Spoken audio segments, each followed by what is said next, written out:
Swamiji, what is meant by God realization? God realization. God realization. What is God realization? Because I am in LKG stage to understand. God realization can be put in different words. Self-realization is also God realization.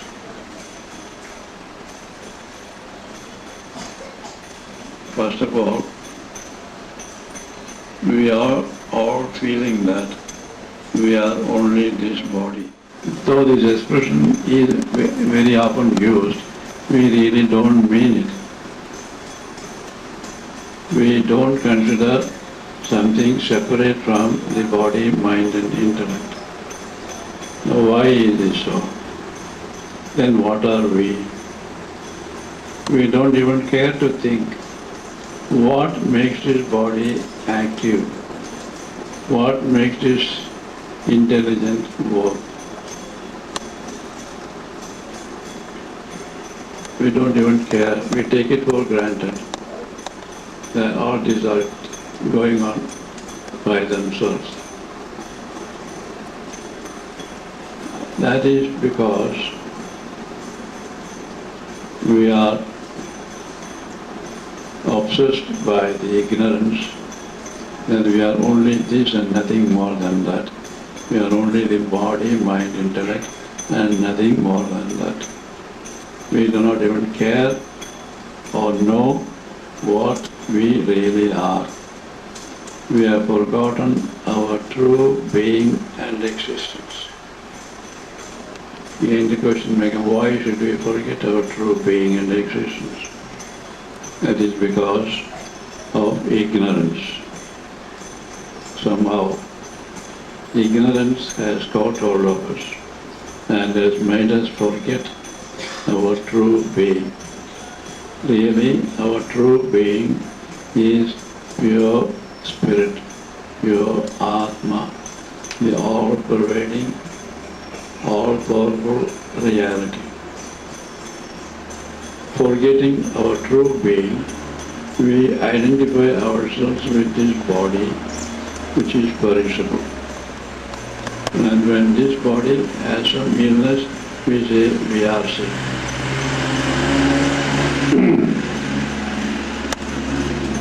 And if this body dies, somebody will say this so-and-so is dead. So all referring to the body only, nothing referring to our true being, nothing referring to our real self. Now,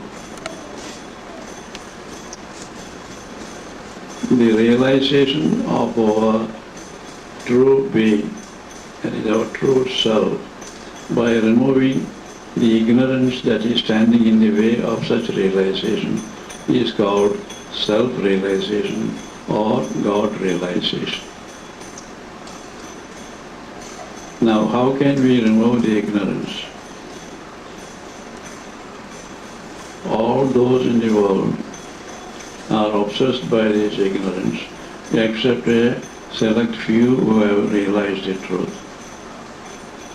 They have no idea of a higher life. They think that this is all the world. They have to struggle hard to exist, to make their living, and some disease comes, they weep over it, some enjoyments come, they laugh over it, and thus the game goes on. They cannot think of anything higher. But a stage comes when they are not happy. Then they are told that there is something higher.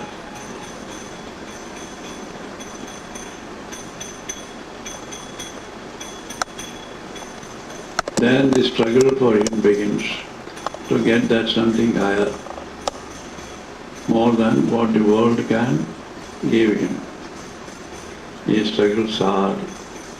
He tries to find out persons who can guide him.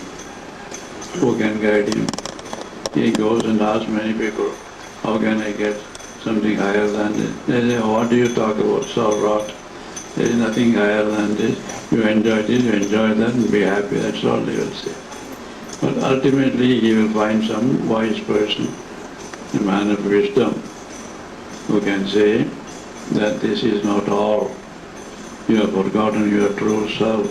That is why you are suffering. If you are able to know your real self, experience your real self, you will be filled with peace and bliss, because that is the nature of your true self.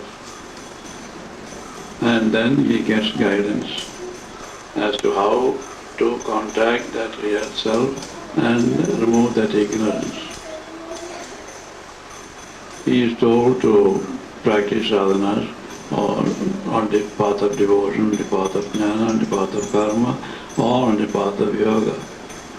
He practices devotion as directed by the Guru. The wise man is considered as Guru by him afterwards.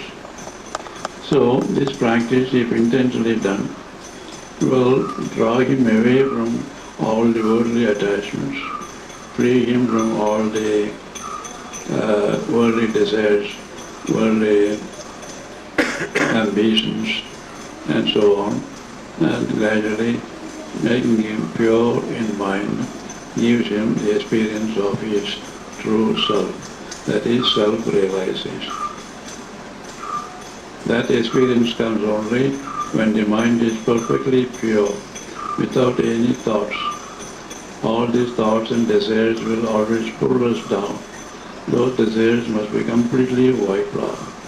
All our vasanas, the effects of our previous actions and desires, must be completely washed off by our spiritual practices. Then only we are eligible to get that experience of our real self. Before we get that experience, we are told to sit in meditation, think of that self, take our mind away from all worldly thoughts and forms. The mind is made still.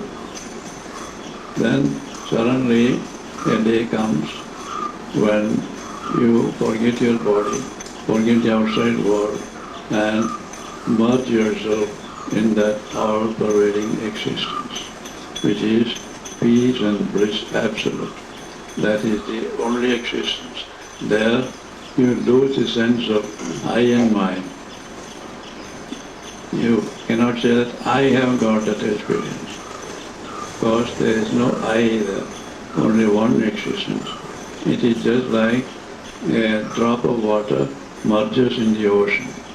It loses its individuality. It becomes ocean itself.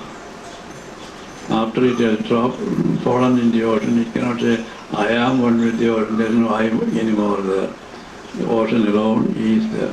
That is our experience. And when we come back to body consciousness, and if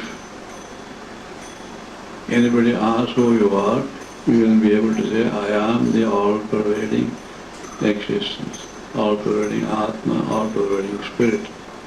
And my body is the universe. Whole body is my universe. All these names and forms are myself. That's a very blissful experience. That is God realization.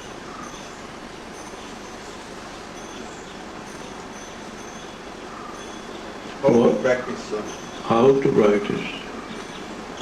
How to? So many ways are there. What Papa has given us Ramna, go on chanting Ramna. But same time, try to take your mind away from all your worldly desires, worldly thoughts, worldly ambitions, and desires for enjoyment of the senses. Then only you can keep your mind centered on God. Then only your aspiration to realize God will increase more and more, and a stage will come when you feel you have nothing to do with the world. You want only God. I want nothing but God. I want only God. In that stage you have to work for some time, doing intense sadhana. Sadhana is only remembrance of God, by whatever method you may employ. Papa's way is chanting Ram Nam. Chanting Ram Nam and try to see everybody in the world, everything in the world as manifestation of God. And also feel that